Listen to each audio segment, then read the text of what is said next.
જય માતાજી મિત્રો, શું તમે ક્યારેય વિચાર્યું છે કે આટલી બધી મહેનત કરવા છતાં ઘરમાં બરકત કેમ નથી આવતી? બધું જ સાચું કરવા છતાં સંતાનો કેમ કુમાર્ગે જાય છે? કે પછી ઘરમાં એવું કેમ લાગે છે કે જાણે કોઈની ખરાબ નજર લાગી હોય? ઘણીવાર આપણે જ્યોતિષીઓ પાસે દોડીએ છીએ, ગ્રહોની શાંતિ કરાવીએ છીએ, પણ એક એવી શક્તિ છે જેને આપણે સાવ વિસરી ગયા છીએ. એ શક્તિ એટલે તમારા વંશનું મૂળ, આપણા કુળદેવી. મિત્રો, આજનો આ વિડીયો અંત સુધી જરૂર જોજો, કારણ કે આજે આપણે કુળદેવીની એક એવી સરળ ઉપાસના અને એક શક્તિશાળી મંત્ર વિશે જાણીશું, જેને શ્રદ્ધા અને વિશ્વાસથી બોલવાથી મનને શાંતિ મળે છે અને જીવનના તમામ અવરોધો દૂર કરવાની શક્તિ પ્રાપ્ત થાય છે. મિત્રો, આપણા શાસ્ત્રોમાં કુળદેવીને સમગ્ર કુળના રક્ષક દેવી તરીકે માનવામાં આવે છે. જ્યારે પરિવાર પર સંકટ આવે, કામ અટકી જાય અથવા જીવનમાં માર્ગ ન દેખાય, ત્યારે સૌથી પહેલાં પોતાના કુળદેવીનું સ્મરણ કરવાનું શાસ્ત્રમાં કહેવામાં આવ્યું છે. પરંતુ એક વાત યાદ રાખજો, માત્ર મંત્ર બોલવાથી જ ચમત્કાર થઈ જશે એવું માનવું યોગ્ય નથી. સાચી શ્રદ્ધા, સારા કર્મ અને માતા પ્રત્યેનો વિશ્વાસ પણ એટલો જ જરૂરી છે.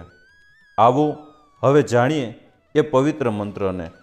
એ મંત્ર છે: દુર્ગે સ્મૃતા હરસી ભીતિમશેષ જંતો સ્વસ્તે સ્મૃતા મતિમતી વશુભામ દદાસી દારિદ્ર દુઃખ ભયહારિણિકા ત્વદન્યા સર્વોપકાર કરણાય સદાર્ધ ચિત્તા. આ મંત્રનો જપ કરવો. આ મંત્રનો જપ કઈ રીતે કરવો?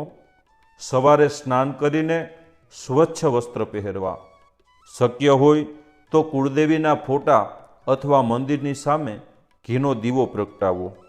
બંને હાથ જોડીને માતાને પ્રણામ કરો અને ત્યાર પછી 11 વખત, 21 વખત અથવા 108 વખત આ મંત્રનો જપ કરો.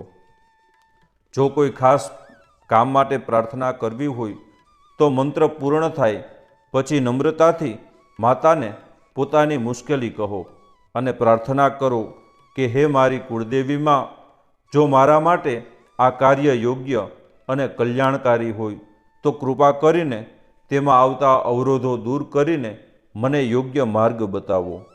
મિત્રો, ઘણીવાર માતા આપણું કામ તરત પૂર્ણ કરતા નથી, પરંતુ યોગ્ય સમય આવે ત્યારે આપણે વધુ સારું ફળ આપે છે. તેથી ધીરજ રાખવી એ પણ ભક્તિનો એક મહત્વનો ભાગ છે.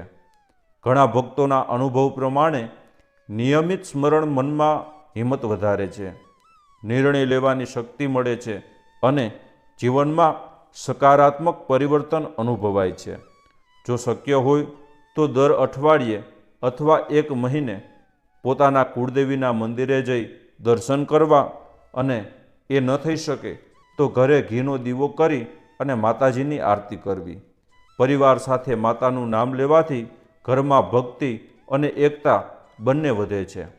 યાદ રાખજો, મંત્રમાં શક્તિ છે, પરંતુ સૌથી મોટી શક્તિ છે નિષ્ઠાપૂર્વક ભક્તિ અને સારા કર્મોમાં. જો તમને આ માહિતી ઉપયોગી લાગી હોય તો વિડીયોને લાઈક કરો, તમારા પરિવાર અને મિત્રો સાથે આ વિડીયોને શેર જરૂર કરો અને તમારા કામ સફળ થાય એવા માટે કુળદેવીની પ્રાર્થના સાથે કમેન્ટમાં તમારા કુળદેવી માતાનું નામ જરૂર લખો. ફરીથી મળીશું આવા જ વિડીયો સાથે. ત્યાં સુધી બધાને જય માતાજી, જય દ્વારકાધીશ અને મહાદેવ હર.